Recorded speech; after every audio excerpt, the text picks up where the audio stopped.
Poland is another great guitar player. Yes. It is underrated that a lot of people don't even know about. I mean, usually, when you talk about Megadeth, everyone thinks Dave Mustaine and sometimes even David Ellefson. I think a lot of people also still tie in Marty Freeman. Yeah. Because some of their best albums came out when he was around. Yeah. Which I actually should plug.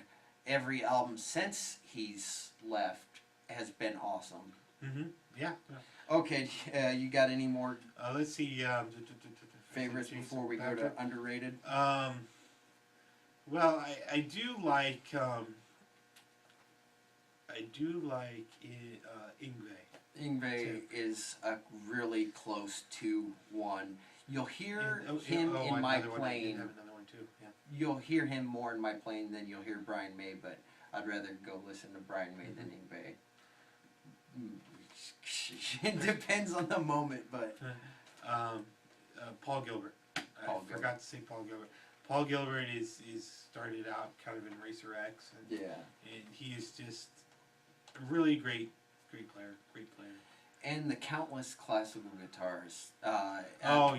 Mike, our buddy Mike, has turned me on to listening to Christian. You can't find too much of Christian Seguis. Seguis, is that? I think that's how you pronounce it. I hope I'm not pronouncing it wrong, but I believe it is Christian Seguis. Yeah, that guy was just a freak of nature. and there are a lot. Well, the slow stuff is beautiful too. I've been running this entire video. I've been running you over. I feel like that's fine. That's fine. Go ahead. Run me over. So that and of course Segovia. Segovia will always be, You know what I've never especially around here. I take that back. I have YouTubed him. Yeah, especially with Paul. Yeah, with Paul. Paul actually told me that Paul is a great guitar player. Yes, too. That's actually for underrated. I don't have this on there, but there's a lot of local people as a group that are underrated because they never made it. Our buddy Mike is he is nature. Well, well, and that's the thing with Root though. Even he's to be in Slipknot, he's downplaying himself. Yeah. He's not going to his full capability. No, I mean James and Mick. Mick is they are very good, great guitar players, I think. And they lower their standards to detuning everything and just cha-chunk. And I know that that's the type of music that they are famous for and that they do, but believe me, those guys are way more talented than what they show. Think. It's kind of like Goku as just a Super Saiyan. He's just a Super Saiyan, but he can go Super Saiyan God. Yeah. So, but yeah, I mean those guys are definitely underrated, and a lot of it's because a lot of the people that didn't grow up around them didn't hear them, before. Well, I think the metal they came. Slipknot got famous around a time where metal music really kind of did suck. Yes, and the guitar playing was just to be background noise. Yeah, it wasn't. The solos were gone, pretty much. It went from the centerpiece to the high heavens to just getting back. Yes, exactly. Watch her pyrotechnics or something instead. The vocalist is taking this now, and that's what really kills me because most of the vocalists don't do vocal things. They sound like a dog getting raped or something. Which is another thing about Corey. I mean, Corey can sing. He can really sing. I mean, he's an amazing singer. That one really burns my hide. Mm-hmm. Well, we're going to take a short intermission. Yes.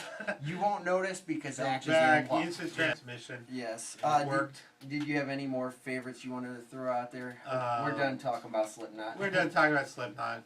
Or I could definitely say it pisses me off that Corey doesn't sing in Slipknot. Yes, exactly. Why for you growl when you have a beautiful voice? Exactly. It's probably the gayest thing ever been said about his voice. Well, it's yeah. Okay. Just kidding. Okay, well, then you have no more favorites? No more favorites. Some of, because I only mentioned about 5, some of his are my favorites as well. Like, I didn't mention Eddie Van Halen, that's kind of like, duh. Yeah. Anybody who knows me from my teenage years would probably guess that'd be the first person I would have said. Mm-hmm. So anyways, now we're moving on to our top 5 most underrated guitarists. Mm-hmm. I guess I'll start this business. A lot of my list will group people versus actually an individual. So stating that, I'm calling this the unknown session players. Pop music shredders, whatever you want to call them. If you want a really good example of this, listen to the Monkees. The song Valerie. There is a Spanish guitarist on there just tearing it up, Malmsteen style. Who is that guy? It definitely wasn't one of the band members. I don't think any of them could play anything. Well, who was it? That's a good question. Who was this mysterious man? Yeah, it's interesting you bring up the Monkees. My sister is in love with Mike Nesmith. Oh, yeah. And stuff. And she actually has met the other guys too, but you're right. Session players. Yeah, it was definitely that. And I want to know now who that guitarist was too. So if you know, comment below. Yeah. Or I'll just look it up on Wikipedia. Yeah, I'm not just saying that guy. Well, but like there's session players. Yeah, a lot of times the session players, and you're like, wow, that's pretty cool. I wonder who did it. You open your CD booklet, like cover art by Antonio blah blah Deus. You know, lead solo on. I mean, if you look at our Triforce of greatest guitarists, the Triforce of Power. Yeah. To be a successful and to make money being a session player, you have to have the knowledge, you have to have the great ear, and you have to have the physical abilities. Yeah. So props to you, session players. That's right, session players. Okay, you're 5. Okay, my 5, underrated, Alex Lifeson. He makes it on my list too. Yeah, I would say he's underrated. Whenever someone says Rush, you always hear Geddy Lee or you hear Neil Peart.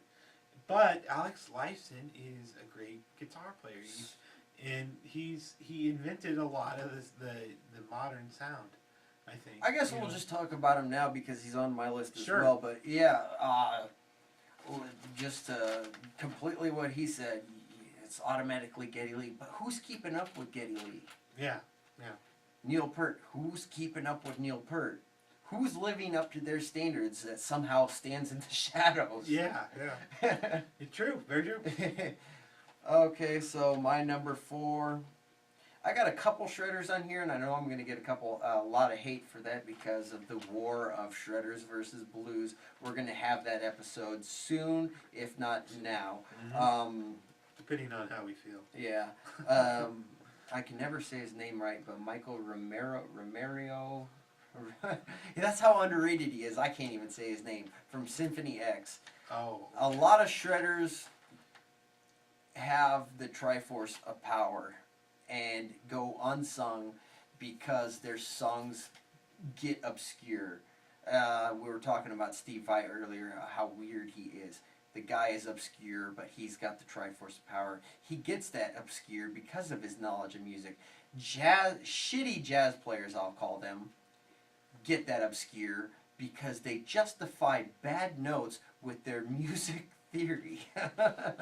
It's like, this chord does work with this note, even though the melodic line sounds like ass now, it works, so I'm going to do it.